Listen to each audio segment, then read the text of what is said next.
Hey, and welcome everyone to Roo Hammer's weekly NRLW round review.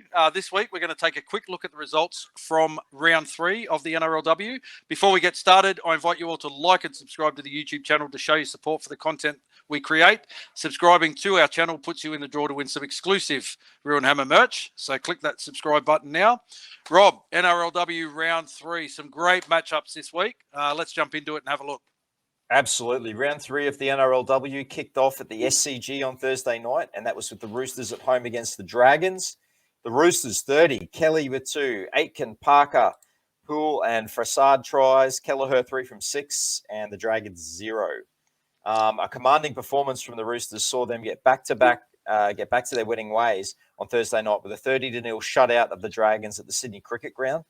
5 days on from being upset by competition newcomers, the Raiders, the star-studded Roosters, they came out with a point to prove and they absolutely punished the Dragons.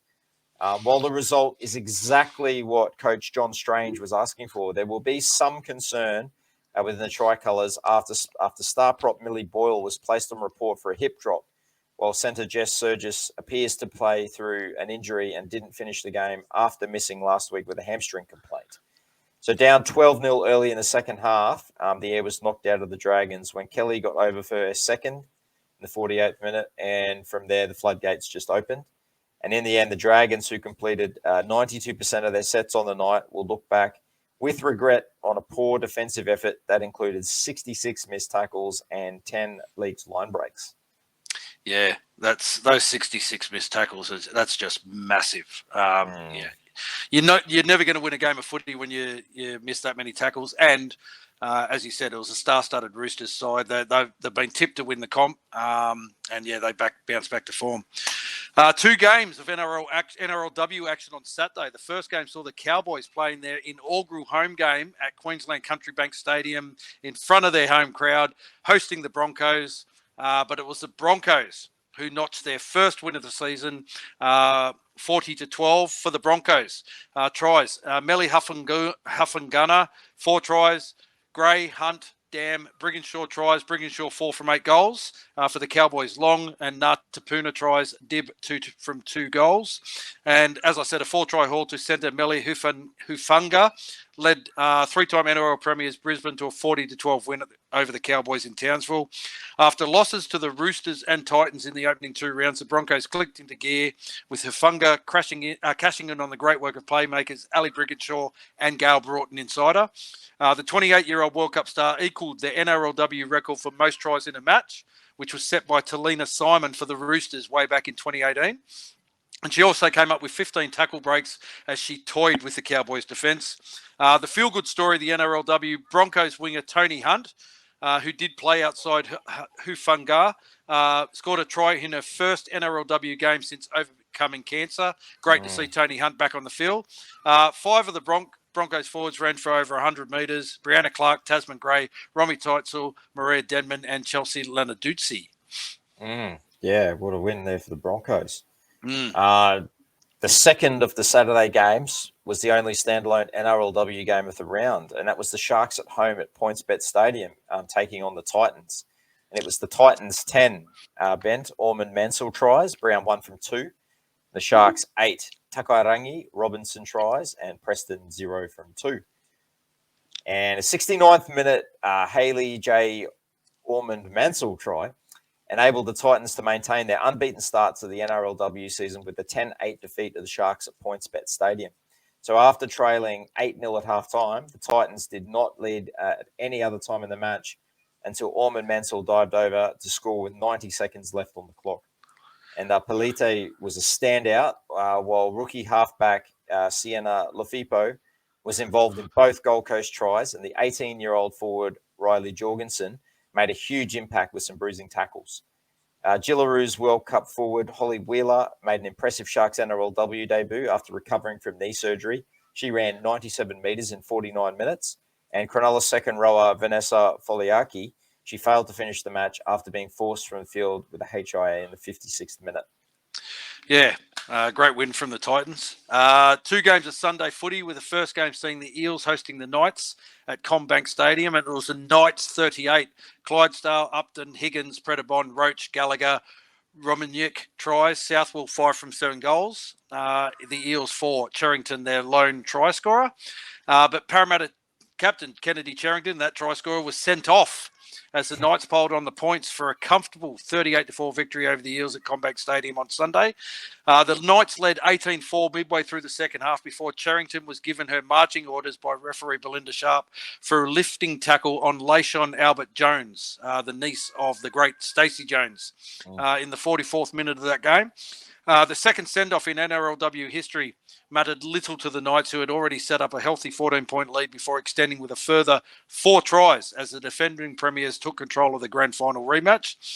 With the Eels down 18-4, Cherrington's send-off put an end to any hope of an Eels comeback. Parramatta had their chances to attack in the match, but were let down by last play options and the overall lack of creativity as they missed being without their chief playmaker, Rachel Pearson.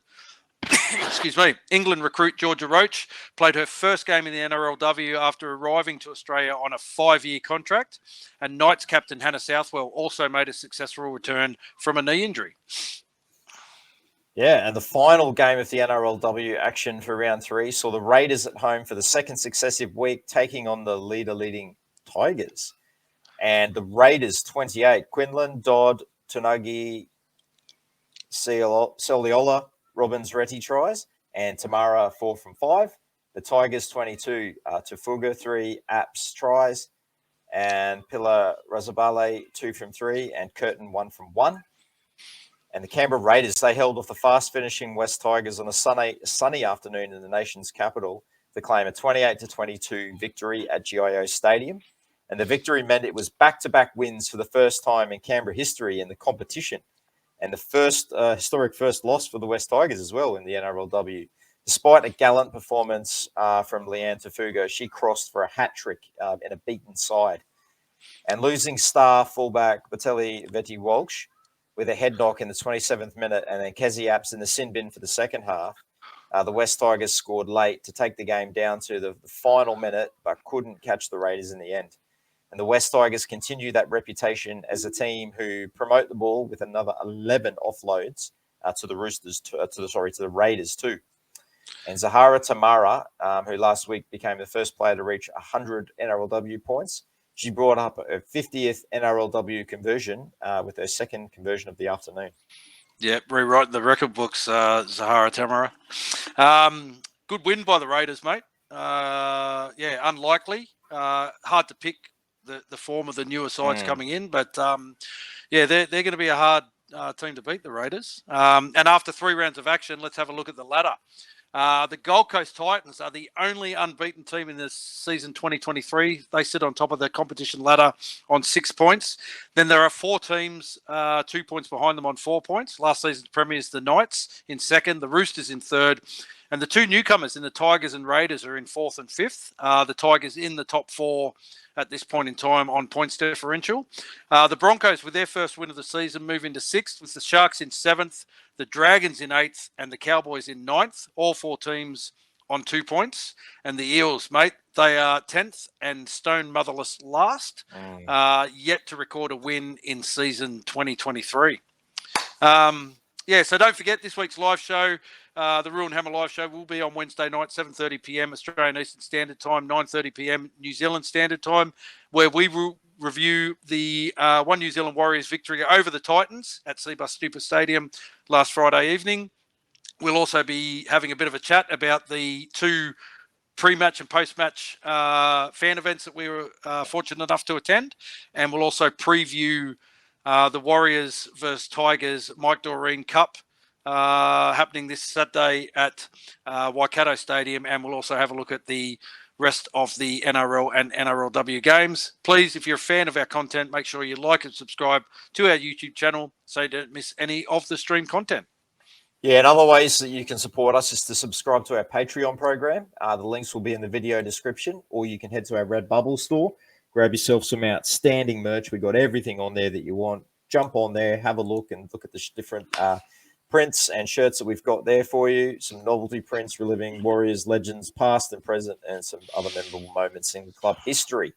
Absolutely. Well, that is it for this video. We will see you guys all in our review show this week. Thanks, everyone.